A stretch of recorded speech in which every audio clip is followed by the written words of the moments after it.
Kita akan terus mencari jalan, menemukan terobosan untuk mengurangi ketimpangan sosial. Salah satu langkah terobosan yang perlu kita pikirkan adalah pengembangan lembaga keuangan syariah. Depok, Jawa Barat ditetapkan sebagai tersangka kasus dugaan transaksi jual beli menggunakan koin dinar dan dirham. Bank Indonesia menyebut setiap transaksi di dalam negeri harus menggunakan rupiah seperti yang diatur dalam Undang-Undang tentang mata uang. Pembuktiannya gampang, datang pada hari yang sama, minta saya mau ambil uang saya hari ini. Potong telinga saya kalau dapat uang, kecuali 10% dari nasabah. Bisa dipahami? Dengan cara itulah kemiskinan dan pemiskinan dilakukan oleh para bankir. Jadi banking is crime and bankers are the criminal.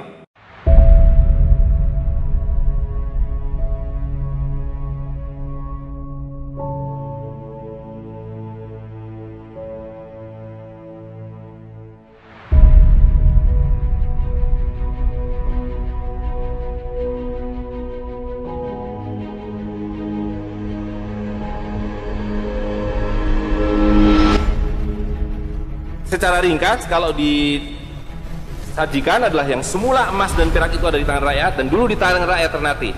Pada abad 18, rakyat Ternate masih menggunakan perak sebagai uangnya. Datanglah VOC, mereka dipaksa untuk menyerahkan peraknya dan diganti dengan kertas. Dan rakyat Ternate menolak itu. Nah, kemudian mereka lebur jadi batangan, digantilah dengan ini. Uang dalam konteks ini adalah Hindia Belanda, ya kan? Tapi mulai tahun 70-an sudah tidak ada lagi yang namanya emas di belakang kertas itu. Ketika Jepang masuk, diganti dengan uang Jepang, menjadi republik, diganti dengan uang republik. Tapi uang kertas ini pun sekarang cuma 10% paling banyak. Sebagian besar uang itu adalah byte computer. Jadi tidak lagi berupa kertas seperti ini, ya kan? Nah, akibatnya adalah seperti yang tadi disampaikan, kita hidup sepenuhnya di bawah ilmu sihir. Jadi pahlawan Ternate, Halmahera, Kapten Patimura, diambil gambarnya, ditempel di sebelah kertas, dikasih angka nolnya 3. Mereka bilang ini 1.000 rupiah, ya kan?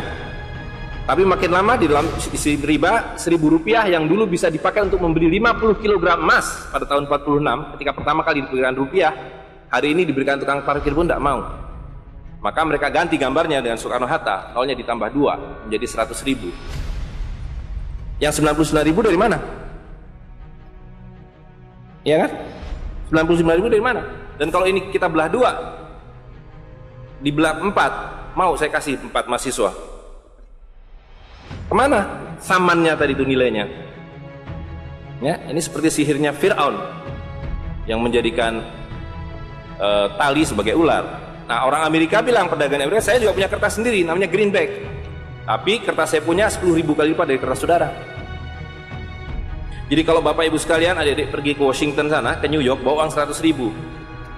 Belum tentu mahasiswa punya uang 100.000 kan? Harus bekerja 2 hari untuk mendapatkan uang 100.000. Pergi ke Washington, saya mau beli Coca-Cola 1 botol. Apa mereka bilang? Apa mereka bilang? Ini kertas funny, this is funny paper, gak laku. Tapi siapapun datang ke Ternate dengan $100, you punya cengkeh, berikan pada saya mau beli, you punya Coca-Cola, tapi saya minta 1 truk. Apa yang kita lakukan? Kita berikan Coca-Cola 1 truk, karena mereka bilang, mereka bisa yakinkan kita, selembar kertas mereka 10.000 kali lipat dari lembar kertas kita. Dan mereka bilang, kita punya kertas tidak laku, mereka punya kertas laku di seluruh dunia. Betul nggak? Dengan cara itulah seluruh cengkeh Ternate habis. Pala Ternate habis, seluruh kekayaan Ternate habis, hanya diganti dengan byte computer. Dengan cara itulah kemiskinan dan pemiskinan dilakukan oleh para bankir. Jadi banking is crime and bankers are the criminal. Dengan sihir ini, ya. Nah, dan ini baru satu fase. Saya minta satu tahap lagi untuk menjelaskan. Dengan uang kertas yang sudah merupakan kezoliman ini, ya, itu menjadi berlipat ganda zolimnya melalui banking system, di mana ini digelembungkan. Kalau tidak ada bank, kalau saya punya uang 100.000 dipinjam oleh Ustadz Nur, maka uang saya habis. Saya akan memiliki kembali kalau dikembalikan. Tapi dengan banking system, kalau uang ini saya hutangkan, dia beranak pinak 20 kali lipat. Uang 100 miliar kalau ditaruh di bank, maka bank detik itu mencatatkan dalam bukunya uang 100 miliar. Betul nggak? Dan itu dilegalisir oleh pemerintah bahwa you boleh mengakui itu sebagai milikmu.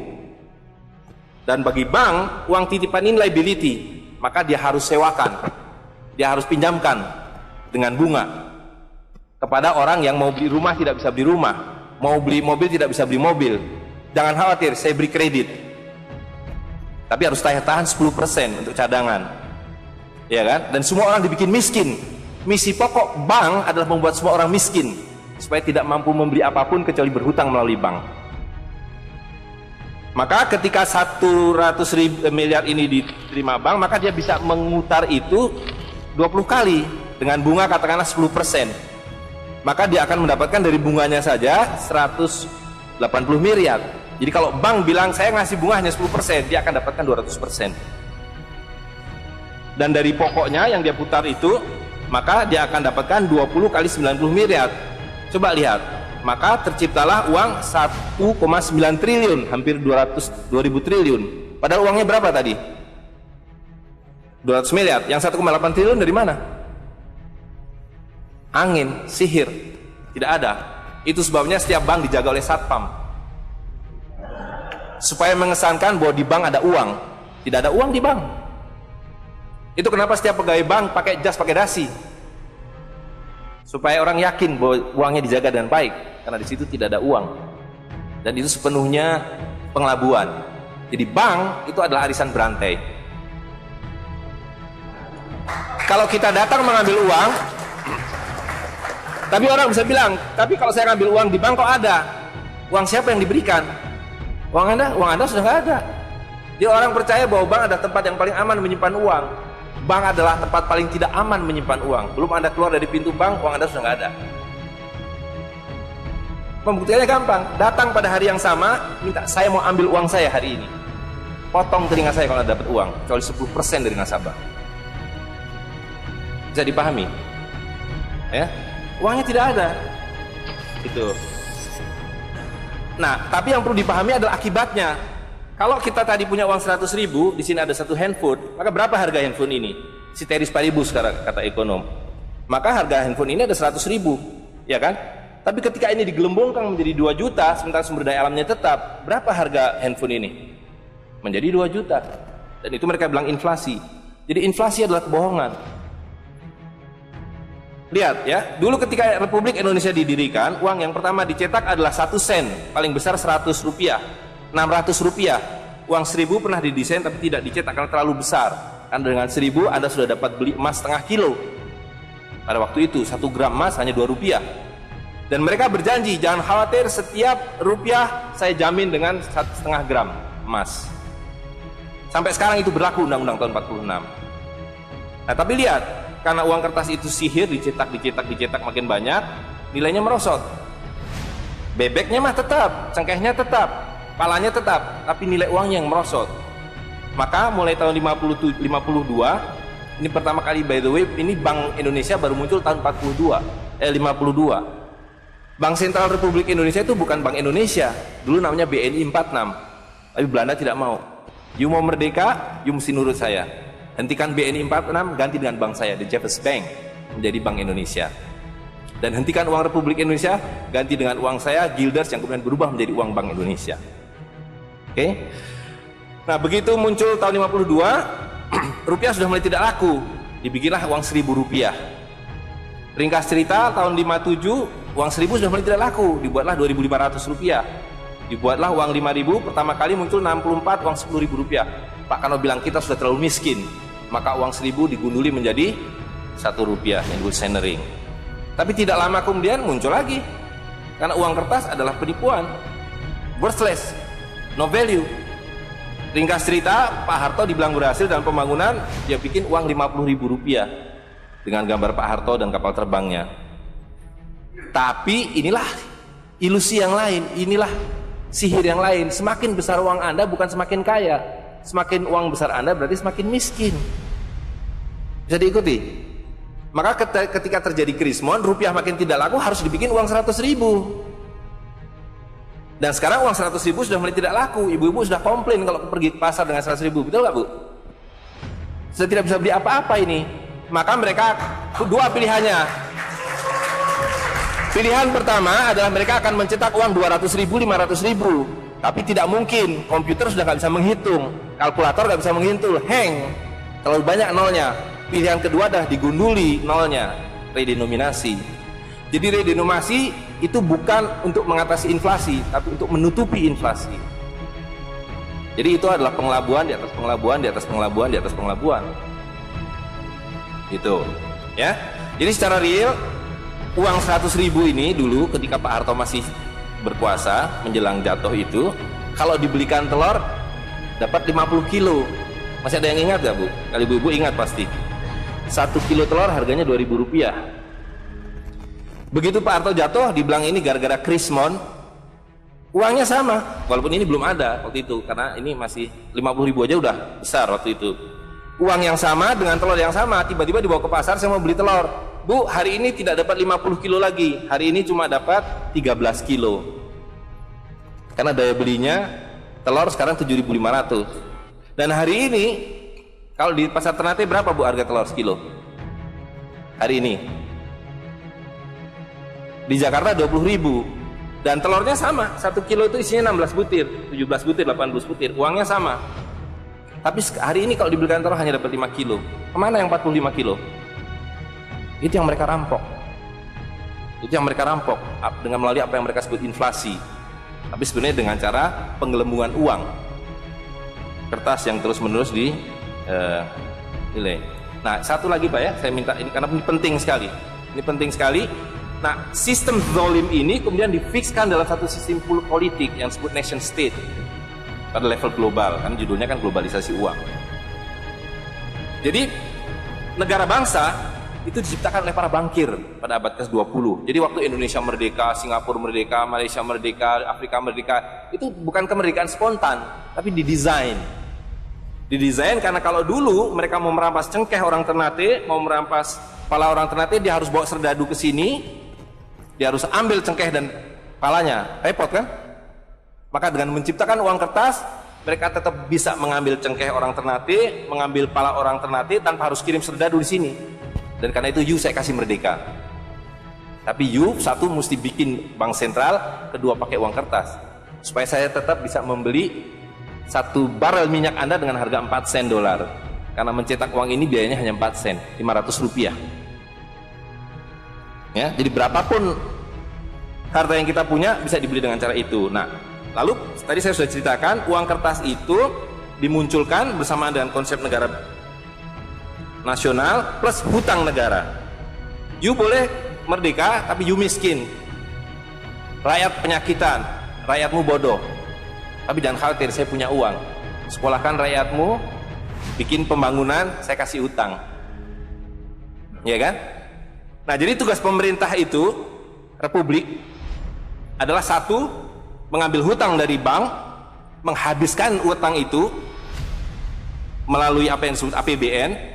Lalu dulu mereka tanya, jadi bagaimana saya membuat APBN? Jangan khawatir, sekolahkan anak-anak pintar kamu ke Berkeley, ke Chicago, ke Harvard.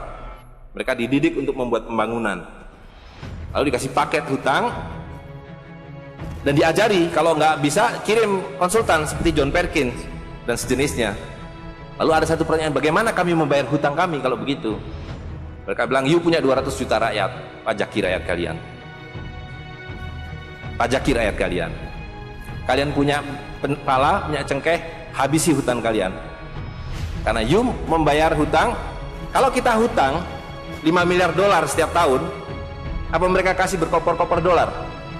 Apa yang mereka kasih ke kita? Mereka hanya mengetik di komputer 5 miliar dolar, ting, masuk ke Bank Indonesia. Nanti Bank Indonesia tinggal kirim ting ke Bappenas, Bappenas ting ke departemen-departemen itu. Tapi ketika kita mau membayar hutang mereka, bisa kita mengetik di komputer 5 miliar dolar, ting, dibayarkan ke Bank Dunia? Gak bisa, you mesti punya devisa. Dari mana kamu punya devisa? You mesti beli dolar kami. Caranya tebang hutang kalian, habisi boksit kalian, habisi mineral kalian.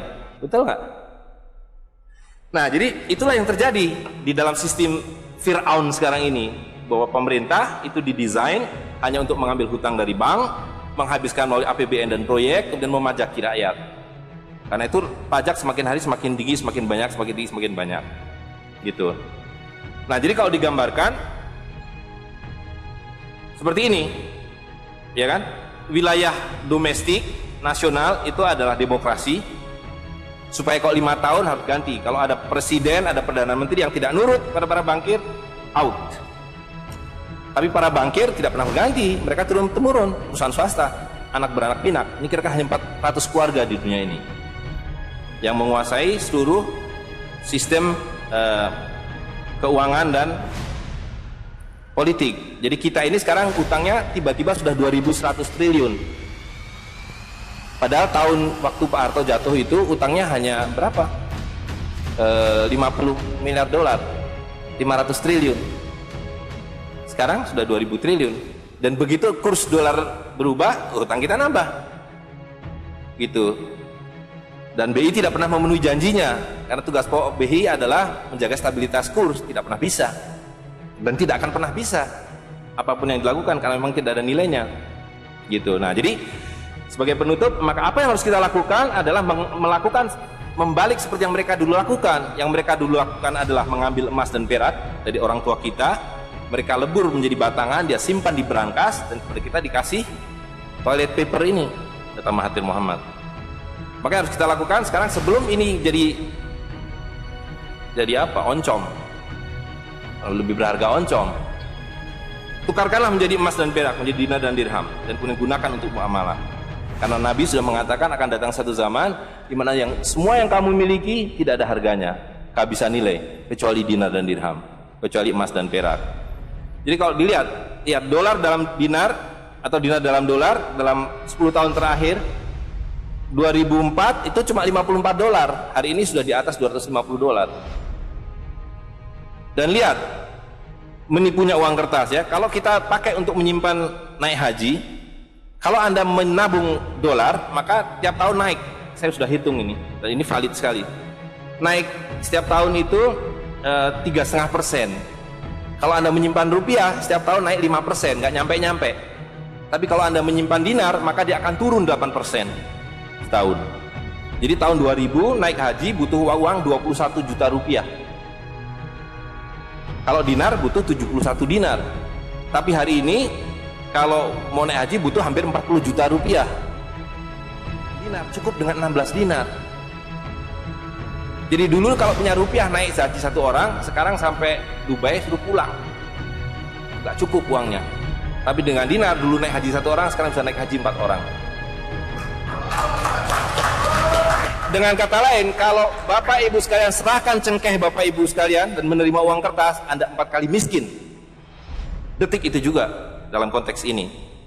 Maka serahkanlah cengkeh dan katakan, saya mau serahkan cengkeh, bayar kami dengan dinar, bayar kami dengan dirham. Saya serahkan pala kami, bayar kami dengan emas dan perak. Saya tidak mau uang palsu ini, uang-uangan ini. Saya mau uang yang sebenarnya, uang dari Rasul SAW.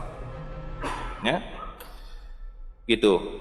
Dan harga minyak ini palsu semua. Dibilang minyak naik turun naik, tidak ada yang minyak naik. Kalau dengan dolar dia naik terus, tapi dengan dinar dia flat.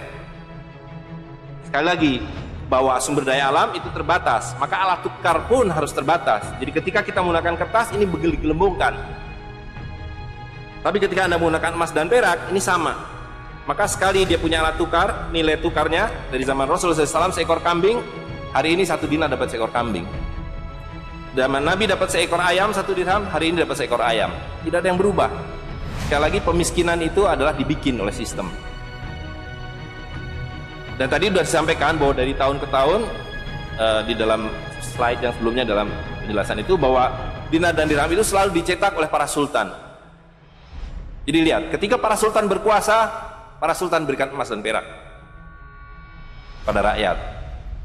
Para sultan kemudian disingkirkan, diganti oleh para bankir, emas dan perak mereka ambil, diberikan kertas. Itu yang terjadi dari abad ke-19. Maka alhamdulillah pada hari ini kita melihat bahwa kesultanan sudah kembali dengan dinar dan dirham.